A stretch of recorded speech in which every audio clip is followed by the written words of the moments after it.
তো আপনি কি দিয়ে কি খাচ্ছেন? আমি ফ্রাইড রাইস খাচ্ছি। ফ্রাইড রাইস কিসের মাধ্যমে কি কি লাগিয়ে খাচ্ছেন?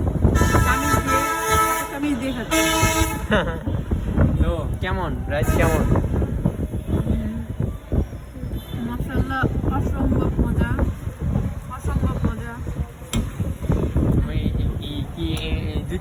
দুইটা কি ভাজা পোড়া কি দেখা যায়? এটা কি দুইটা কি বুঝছেন? চিকেন ফ্রাই হ্যাঁ, এগুলো কি করে খায় না মাথায় দেয়? এটা খায়। চিকেন ফ্রাই, ভেজিটেবল সালাদ, এটা খেয়ে দেখেন তো, খেয়ে দেখেন। সালাদ পেঁয়াজ সব দিকে। চা করে খেয়ে দেখেন। আর এই দুইটা কি এই দুইটা খেয়ে দেখেন। এটা হ্যাঁ, একটু করে খান তো দেখি কেমন। মজা। আরে ওটা না তো, হ্যাঁ এই দুইটা কিসের বিসি দেখা যায়? এটা কোনো কথা? এই দুইটা কিসের বিচি খেলেন এটা? মুরগি।